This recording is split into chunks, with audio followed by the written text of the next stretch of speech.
See, Michael. Hello, my friend. So welcome back. Nature Meets Technology. Here we are again. Where are we? We're in Topanga. Still in Topanga, California, with an amazing park at Trippett Ranch. And today we have the pleasure to talk about cooperatives and collaborative structures. Last episodes we spoke with Deb about the power of play for our health. And today, Scott, tell us about what brought you to Topanga. I'm a social entrepreneur since starting business, trying to make a difference, restaurant, mentoring project, skateboard, snowboard shops that bridge the two. A lot of fun changing kids who wanted the jobs, wanted to have fun doing their thing. So that was my breakthrough in seeing that you could actually have fun, make money, and make change in one thing. Then you moved to Topanga. 2004, after finding out you could buy land. First time moving to nature from the city. I grew up in Montreal. You have this country city life, so I got a taste of it there for my whole childhood. And then after living in the city, my friends moved out to the country. I was like, you're going to have a whole bunch of crackhead kids. And life was actually good. And found out about Topanga, bought land, and moved within 9 months and started building a house. People are excited about community when it comes to a place like this in nature. Why is that? What's the connection between nature and communities? I think it's just like the best place to live. You drive home up the canyon, it's like entering a bubble of like healing, restoration, and sanity. It's none of the noise of the city. You get the peace and quiet for your own thoughts and mind, and you can go for a walk, which is the most precious thing I know. You mentioned to me before that there's some symbiosis that happens in nature when it's regenerative, and we lose it between us and social structures. True. Can you elaborate? I think the main thing is that we evolved as being council-based mammals, monkeys that get together and tune in together. And then we moved into cities in isolation. And in nature, in the natural return, we come back into council and reconnecting with our human ecosystem. So what we miss right now is the ability to sit together and collaborate. And you've been dedicating quite a while now looking at different cooperative structures. Yeah, cooperative structures and the collaborative structures. Collaboration through what they call co-intelligence, dialogue, deliberation, participatory democracy enables the co-op structures to work. The governance happens by being in council and letting all the stakeholders, all the plants and trees and everything speak and contribute to what will work collectively is by having everyone in the conversation. Then the co-op structures can work. Then the kibbutz can work. Then the co-living can work. Then the new enterprise models can work. But without the software of connection and council, the hardware of the structures doesn't last. Plus, it's interesting you mentioned the council. I know of one community that lives in Portugal called Tamela, Yeah. and they really look at regenerative architecture and agriculture, and they are looking into ways for communities to coexist peacefully. And one of the main concepts is the forum where they come together and they talk about their emotions. So an actual in-person meeting gathering where we can talk about what disturbs us and somehow overcome all our conflicts. Yeah. Where does it happen anywhere else in the world right now? Well, the way I started doing it was a man in Topanga said, like, I feel alone as a man. Let's get together and have a men's circle. This is going back like 19 years. And so men's council or men's group for 19 years was one intro to having the stable relationship with the same group of dudes just to hear my truth every month for 19 years. That was first entry. And then noticing in hosting ceremonies that I used to be like, this council part sharing is taking so long. And it was like, it was the gold. The harvest of hearing 20 people's perspective completed my own times 20. And that was like, so co-learning plus connection plus empathy and understanding is like a superpower. So it happens, but it's distributed and not very well organized right now. So we're wondering how the edge technologies we are currently talking about, like artificial intelligence and Web3, would bring us closer to this point that we would actually be more in person, convey, discuss. I think the opportunity is for extra intelligence. So you know a lot about you. I know a little bit. You know a little bit about me. I know a lot about me. But I have no way of sharing what's really my heart song and of finding a match with you on the same things. We're lucky that we live in the same town. We talked a little bit, but it took us maybe a year. What if our profile was really our heart song about all the things, life, love, work, goals, dreams. And you could be matched with people who care about the same thing at the same level with complementary skills. We can do all sorts of powerful things together that way. So for me, the AI does great pattern matching, but if we give it the direction of what we want and how we want to use it, then it can amplify the intelligence and speed the connections. It seems like social media, especially, have made us really asocial. In many ways, we talked about social distancing during the pandemic, but it already started before. The moment that we go into our feeds, we start comparing, we're jealous.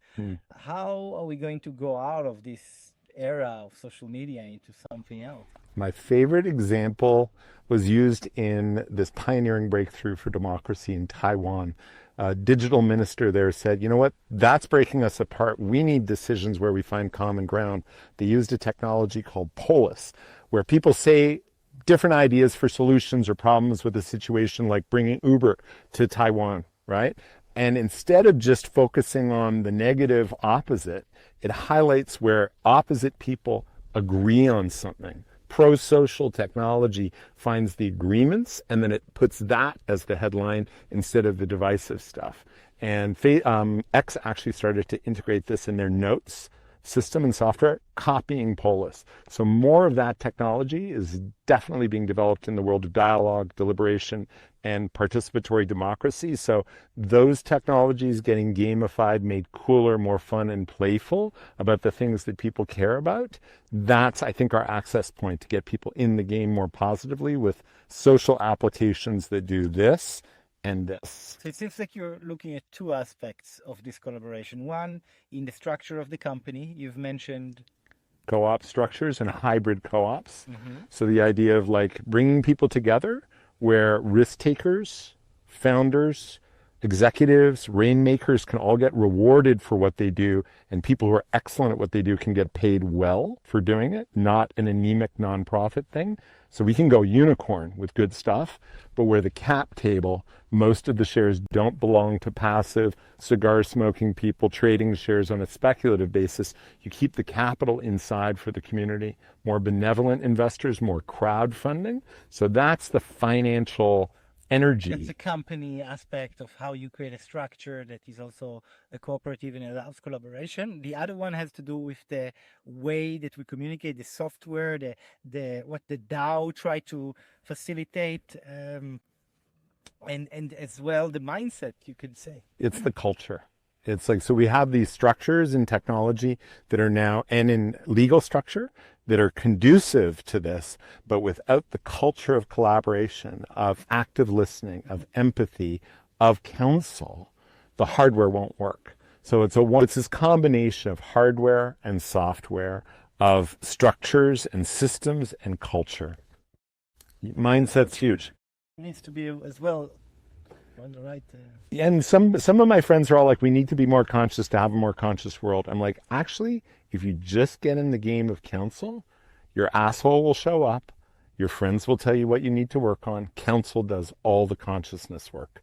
Don't need consciousness school. Consciousness school will happen as a natural byproduct of just being in counsel. Somebody is listening to us right now and he's saying, great, Scott, I like your ideas, but what do I do? How do I start even implementing it right now in my life? Good question. I think if you're starting and you're in a community and you're like, why isn't the community leader asking us what we want to do next? Grateful Giraffes or the Kin, they do this nominally. So engage the community. What do we want? What do we value more? What extra purpose can we add? I'd like to help organize that.